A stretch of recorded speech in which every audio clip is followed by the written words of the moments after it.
Outplay Sports Foundation व staff India Limited run for nature Pargad heritage run गेले 4 वर्ष यशस्वीरित्या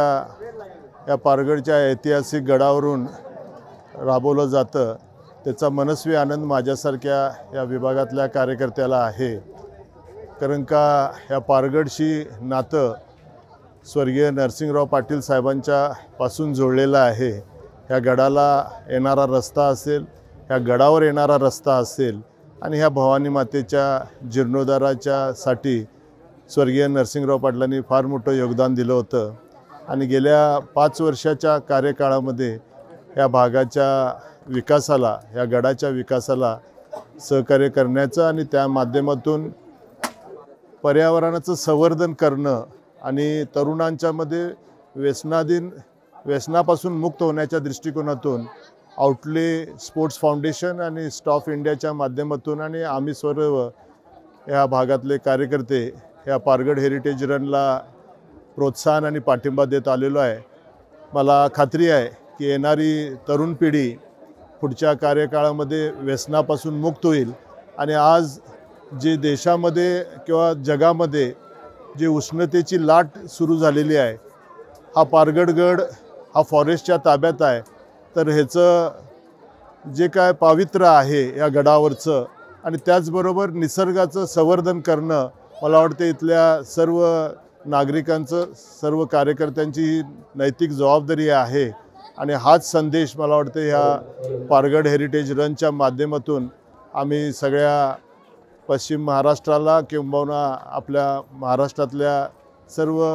मंडळींना देऊ इच्छितो। आणि जागतिक पर्यावरण दिनाच्या निमित्तानं हा स्पर्धेचा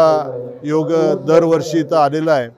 आणि त्या माध्यमातून आपल्याला पर्यावरणाचं संवर्धन करण्याच्या दृष्टिकोनातून जास्तीत जास्त झाडं या विभागात बक्षिसाच्या रूपानं आम्ही झाडं पण देतो। त्या झाडांचं संवर्धन करावं, ती रोपं लावावी आणि इथं आपली जंगल संपत्ती जी आहे ती टिकवण्याच्या दृष्टिकोनातून आणि इथलं वातावरण, निसर्ग संपन्न वातावरण टिकवण्याच्या दृष्टिकोनातून सर्वांनी सहकार्य करावं, अशा तऱ्हेचं आव्हान एक ह्या विभागातला कार्यकर्ता या नात्यानं करतो।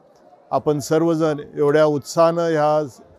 पारगड हेरिटेज रनमध्ये सहभागी होतात, याचं मनस्वी आनंद माझ्यासारख्या या भागातल्या कार्यकर्त्याला आहे आणि ह्या आउटले स्पोर्ट्स फाउंडेशन आणि स्टॉफ इंडियाचं सुद्धा मी मनापासून आभार मानतो की हे दरवर्षी हे नियोजन इतकं नीट आणि नेटकं त्यांच्या माध्यमातून केलं जातं। हे सर्व श्रेय त्यांचं आहे आणि हे असंच वाढत जावं आणि चांगल्या तऱ्हेनं ह्या स्पर्धेला आपल्या महाराष्ट्रामध्ये किंबहुना गोवा असेल, कर्नाटक असेल, तिथले सर्व धावपटू इथं येत असतात आणि चांगल्या तऱ्हेची ही स्पर्धा इथं निकोपपणे चालू राहावी, अविरतपणे चालू राहावी, यासाठी मी माझ्या सर्व कार्यकर्त्यांच्या वतीनं आपल्या सर्वांना शुभेच्छा देतो। जय हिंद, जय महाराष्ट्र, जय शिवराय।